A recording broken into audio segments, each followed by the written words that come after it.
มาเรียนครับค่ะคลิปนี้ลีจะพาทุกคนมาถักกระเป๋ารุ่นเดอะแบกใครพร้อมแล้วไปกันเลยปริยันครับค่ะคลิปนี้ลิจะพาทุกคนมาถักกระเป๋ารุ่นเดอะแบกนะคะลิใช้เชือกร่มตราปลาคาร์ฟขนาด 1.8 มิลนะคะเป็นเชือกร่มสีสไลด์นะคะและก็ใช้เข็มถักเบอร์ 4.5 ค่ะของทิวลิปนะคะตรงนี้เชือกสไลด์จะเป็นโทนสีม่วงไล่มาชมพูนะคะลิจะเริ่มทางฝั่งสีม่วงก่อนนะคะเพราะว่าลิคิดว่าสีม่วงเป็นสีที่เข้มกว่าดังนั้นลิก็เลยคิดว่าอยากเอาสีม่วงเป็นก้นนะคะโอเคใครพร้อมแล้วมาเริ่มกันเลยค่ะก้นกระเป๋ารุ่นเดอะแบกจะเป็นการถัก X ธรรมดานะคะโดยที่ลิจะเริ่มที่ 44 โซ่นะคะเมื่อได้โซ่ครบ 44 โซ่แล้วนะคะเราก็จะถัก X วกกลับมานะคะเราจะได้ทั้งหมด 43 หลักนะคะหรือ 43 โซ่นะคะถักไปเลย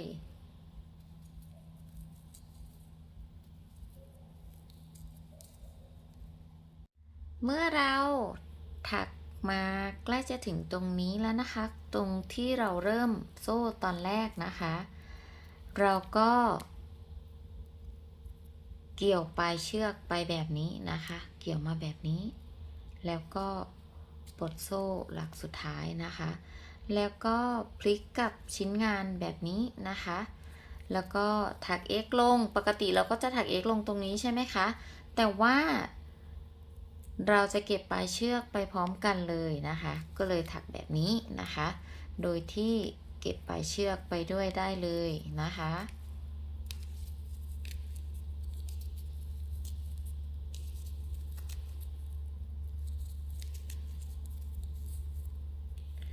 ถักมาได้สักพักแบบนี้นะคะ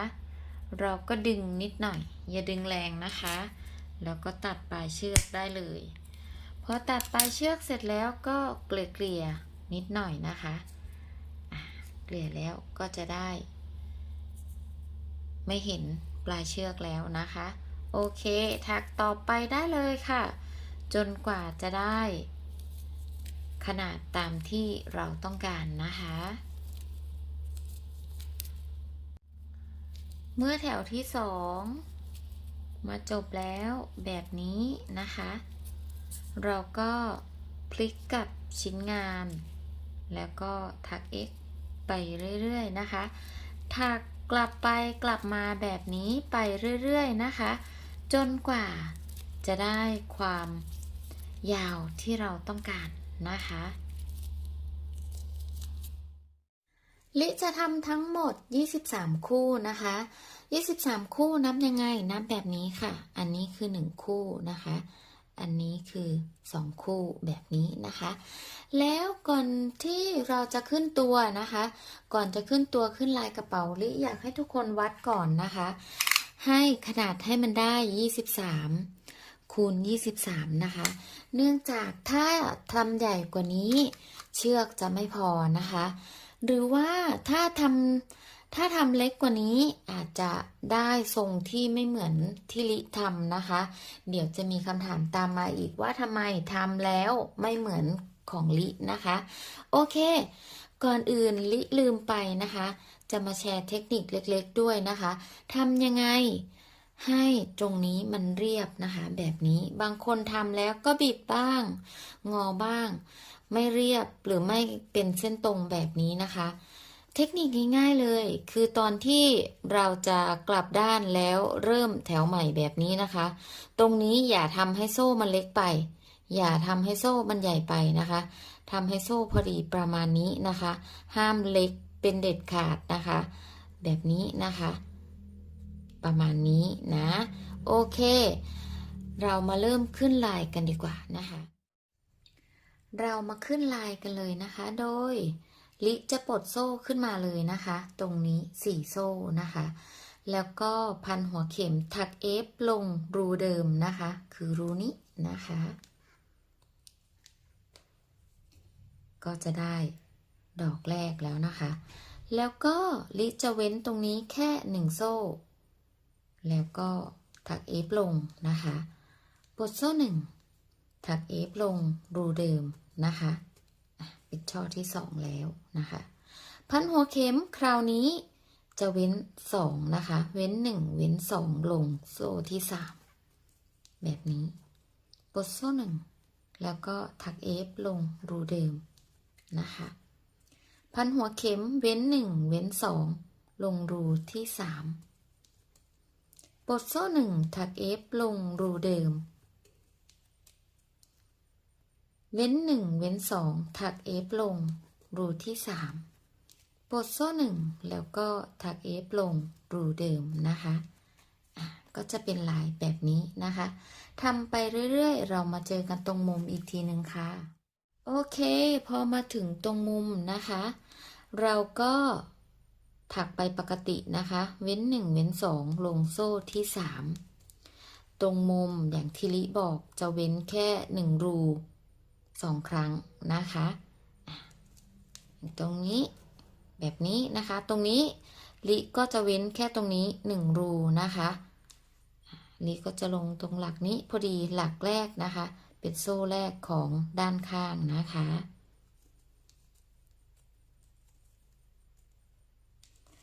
แล้วตรงนี้ลิก็จะเว้นแค่หนึ่งนะคะลงรูที่สองได้เลยปลดโซ่หนึ่งถักเอฟลงรูเดิมแบบนี้นะคะแล้วก็ต่อมาเราก็จะเว้นสองนะคะเว้นหนึ่งเว้นสองลงโซ่ที่สามปกติค่ะทำไปเรื่อยๆเว้นหนึ่งเว้นสองลงโซ่ที่สามปลดโซ่หนึ่งแล้วก็ถักเอฟลงรูเดิมแบบนี้หนึ่งสองลงสามไว้เจอกันตรงมุมอีกทีนึงค่ะมาถึงมุมที่สามนะคะอันนี้ตรงเริ่มนะคะอันนี้มุมที่สองอันนี้พอมุมที่สามนะคะก็ทำเหมือนเดิมเลยอันนี้เว้นสองคราวนี้ตรงมุมเราจะเว้นหนึ่งนะคะเว้นหนึ่งเราก็มาลงตรงนี้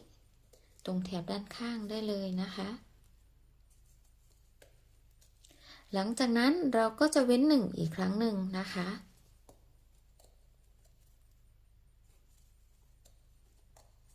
แบบนี้นะคะแล้วก็หลังจากนั้นเราก็เว้นสองนะคะหนึ่งสองลงโซ่ที่สามแบบนี้หนึ่งสองลงโซ่ที่สามปลดโซ่หนึ่งแล้วก็ถักเอฟลงรูเดิมแบบนี้ค่ะไปเรื่อยๆค่ะมุมถัดมานะคะลิจะเว้นหนึ่งจากตรงนี้เลยนะคะเพราะว่ามันไม่ลงตัวนะคะลิลองนับดูแล้วไม่ลงตัวแต่ไม่ต้องตกใจนะคะมันเป็นไปได้นะคะไม่ต้องไปซีเรียสมันไม่มีอะไรเพอร์เฟกต์นะคะเราอาจจะได้เว้นหนึ่ง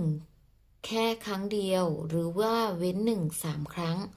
ก็เว้นไปเถอะค่ะตรงช่วงเข้ามุมนะคะมันไม่มีอะไรเพอร์เฟกต์ฉะนั้นอย่าไปคิดเยอะแค่หนึ่งโซ่มันไม่ทำให้กระเป๋าเราเสียทรงนะคะถักไปเลยนะคะ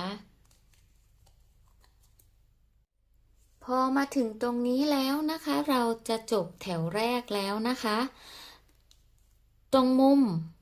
อาจจะเหลือแค่3โซ่หรือว่า4โซ่ไม่แน่ใจนะคะเราอาจจะผิดพลาดตรงไหนเป็นไปได้ทั้งหมดนะคะแต่ว่าอย่างที่ลิบอกมันไม่มีอะไรเพอร์เฟกต์ฉะนั้นแล้วไม่ต้องไปซีเรียสนะคะโอเคตรงนี้ลิจะเว้น2แล้วก็ลงตรงนี้เลยอีกช่อหนึ่งนะคะแบบนี้นะคะคราวนี้เราจะปิดจบแถวนะคะตอนแรกที่เราเริ่มตรงนี้เริ่ม4โซ่ใช่ไหมคะเราจะปิดจบแถวโดยการถักซีลอดผ่านในโซ่ที่2นะคะอันนี้โซ่1อันนี้โซ่ที่2นะคะปักลงไปเลยแล้วก็เกี่ยวไหมลอดผ่านทั้งหมดแบบนี้ค่ะแล้วก็ปลดโซ่เพื่อปิดจบแถวนะคะอันนี้คือจบแล้วแถวแรกนะคะเราจะคิดเยอะ แค่แถวแรกนะคะหลังจากนี้มันจะไปเรื่อยๆเป็นลายของมันแล้วนะคะไม่ต้องมาคิดว่าต้องเว้น1หรือเว้น2นะคะโอเคเรามาเริ่มแถวที่2นะคะแถวที่2จะเป็นการถัก x ธรรมดานะคะแต่ว่าถัก x เราจะถักลงตรงไหนล่ะตรงนี้นะคะตรงนี้ตรงที่เราปลดโซ่จำได้ไหมคะตรงนี้ที่เราปลดโซ่นะคะเราจะถัก x ลงรูแบบนี้นะคะ3ครั้งไปเรื่อยๆจนกระทั่งจบแถวนะคะโอเคเรามาทำไปพร้อมกันเลยนะคะถัก x ลง3ครั้งอันนี้2แล้วนะ3แล้วก็เว้นไปเลยนะคะตรงนี้ไม่ต้องคิดแค่ตรงกลางตรงนี้นะคะ1 2 3 1 2 3เห็นไหมทำแบบนี้ไปเรื่อยๆจนจบแถวนะคะ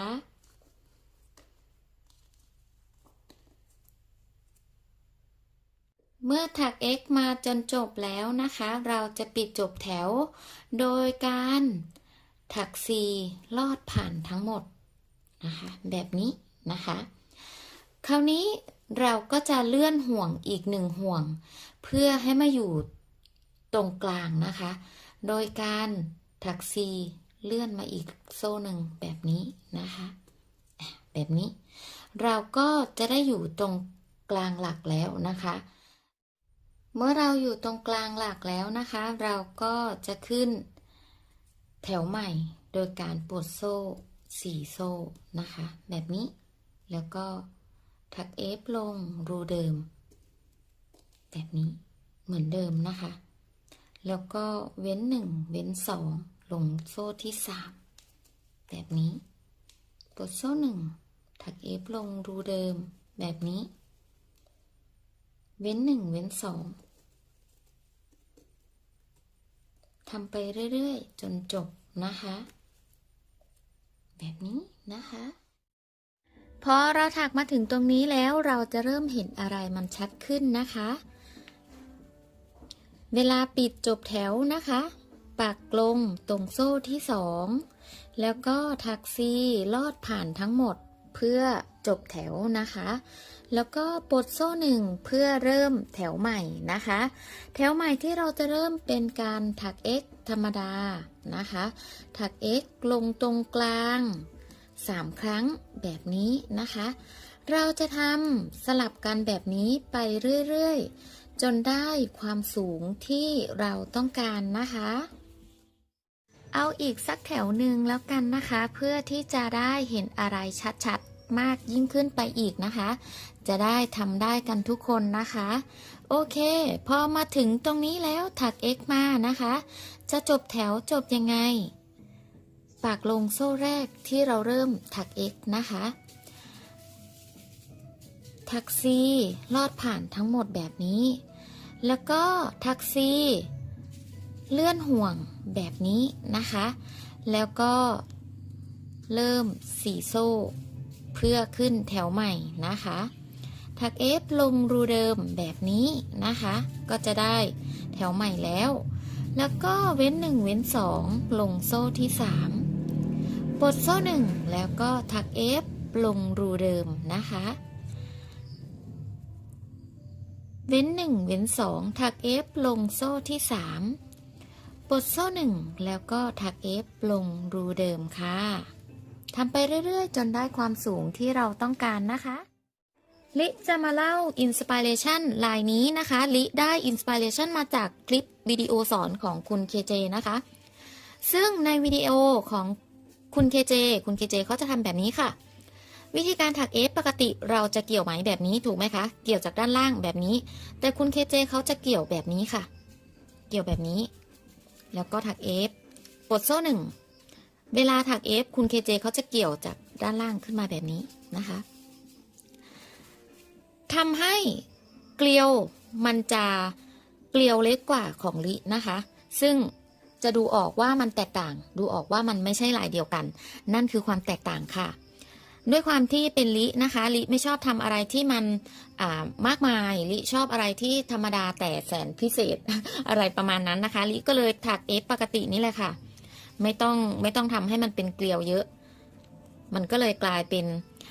ลายแบบนี้ที่เราทำกันนะคะลิจะขออนุญาตเรียกว่าลายมะลิแล้วกันนะคะเห็นแม่ๆหลายท่านเรียกว่าลายมะลินะคะโอเคงั้นเรามาตั้งชื่อลายนี้ว่าลายมะลิแล้วกันนะคะ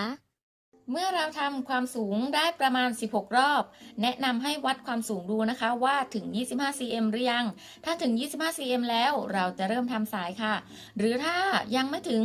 แนะนำให้ทำเพิ่มอีก1รอบค่ะเพราะลิจะทำอยู่ที่ประมาณ16หรือ17รอบค่ะอย่าลืมวัดนะคะเพราะบางทีเชือกอาจจะไม่พอได้ค่ะเรามาเริ่มเล็มขอบทำสายกระเป๋ากันดีกว่านะคะรอบนี้ลิจะเล็มไป1รอบก่อนแล้วค่อยเริ่มทำสายในรอบที่2นะคะแต่รอบนี้จะมีความพิเศษอยู่นิดนึงนะคะคือเราก็ถัก X ปกตินั่นแหละค่ะแต่ว่าเราลงตรงนี้3ตรงนี้3ตรงนี้3แล้วก็ตรงนี้2นะคะลิจะลดโซ่เพื่อที่เวลาเราทำสายปากกระเป๋าของเราจะได้ไม่บานออกนะคะลิจะทำสลับกัน3 3 3 2แล้วก็3 3 3 2ไปเรื่อยๆในรอบแรกนะคะทำยังไงมาดูกันรูนี้เราก็ลงปกติ3 ครั้ง3 ครั้งครั้งที่2แล้วก็3 ครั้งครั้งที่3แล้วตรงนี้ก็2นะคะลิจะลดโซ่แบบนี้นะคะเพื่อที่ปากกระเป๋าของเราจะได้ไม่บานนั่นเองนะคะเมื่อเราเล็มเสร็จแล้วนะคะคราวนี้เราก็มาเริ่มมาร์กสายกันดีกว่านะคะสายมาร์กยังไงลิจะดูตรงก้นแบบนี้ค่ะดูตรงก้นแบบนี้นะลิจะนับเข้าจากก้นคู่ที่2นะคะอันนี้คือคู่ที่1อันนี้คือคู่ที่2ตรงนี้นะคะตรงนี้แล้วก็จะไล่มาแล้วก็มาร์กตรงนี้นะคะด้านนี้เหมือนกันคู่ที่1คู่ที่2คือตรงนี้นะคะตรงนี้แล้วก็มาร์กแบบนี้นะคะโอเคทำเหมือนกันทั้ง2ด้านนะคะแล้วก็มาเล็มสายได้เลย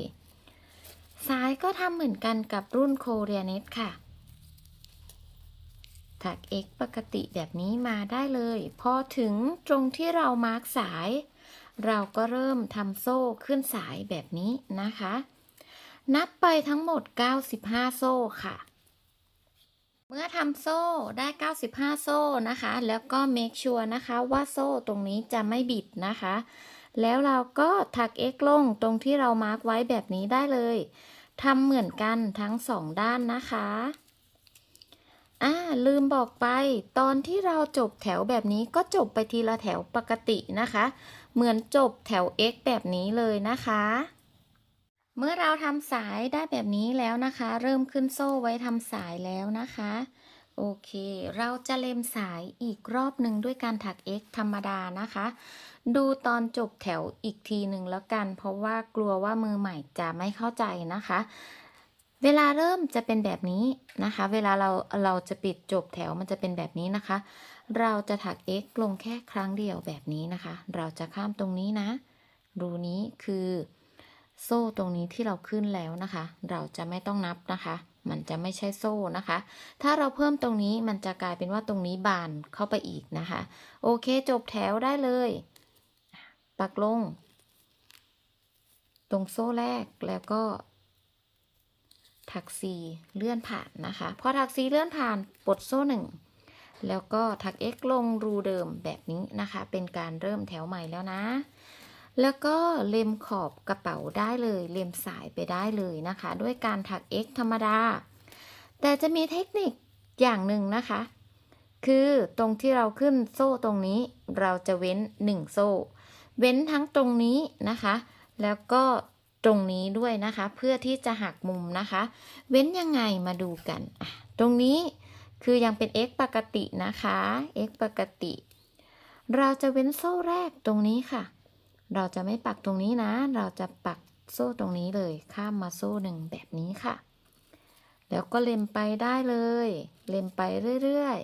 ๆ แบบนี้นะคะ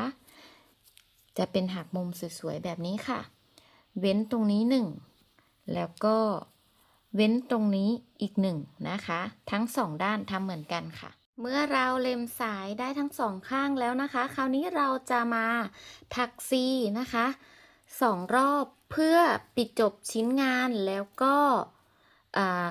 เพื่อความแข็งแรงของสายกระเป๋าด้วยนะคะเรามาดูช้าๆกันดีกว่าตรงนี้เราก็ข้ามเหมือนเดิมนะคะแต่เราจะไม่ปิดจบแถวแล้วนะคะเราจะถักซีไปเลยนะคะแบบนี้ไปเลยนะคะแล้วก็ตรงมุมเราก็จะไม่ข้ามโซ่แล้วนะคะเพราะว่าการถักซีมันไม่ได้กว้างมากมันไม่ได้ทำให้ตรงมุมย่นนะคะถักซีแบบนี้ไปได้เลยค่ะ2รอบเมื่อเราถักซีได้2รอบแล้วนะคะก็ตัดแล้วก็เก็บปลายเชือกได้เลยค่ะ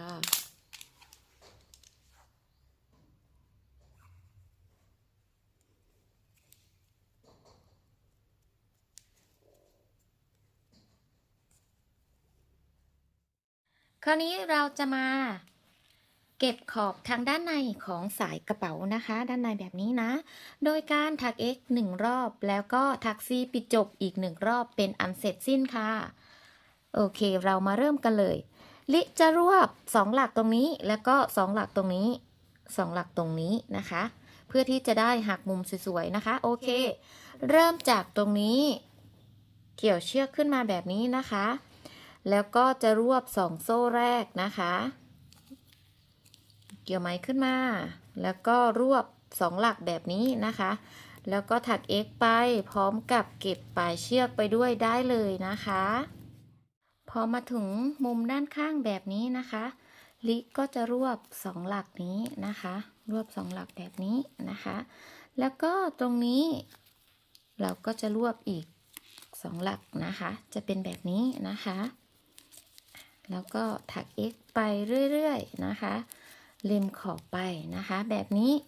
หลังจากที่เราถัก X มาตรงมุมนี้เราก็รวบเหมือนกันนะคะหลังจากนั้นเราก็ถัก C ไปได้เลยพอขั้นตอนของการถัก C ที่เก็บจบนะคะเก็บจบคราวนี้ไม่ต้องข้ามหรืออะไรนะคะเป็นอันเสร็จสิ้นได้เลยแล้วก็มาจบตรงมุมนี้เก็บปลายเชือกได้เลยเป็นอันเสร็จสิ้นค่ะหลังจากนั้นก็ตอกกระดุมแม่เหล็กทั้ง2ด้านนะคะเป็นอันเรียบร้อยค่ะดูคลิปจบแล้วอย่าลืมกดไลค์แล้วก็ขอคนละ1คอมเมนต์เป็นกำลังใจให้ลิด้วยนะคะแล้วก็อย่าลืมกด follow ไว้นะคะจะได้ไม่พลาดทุกคลิปดีๆแบบนี้ค่ะ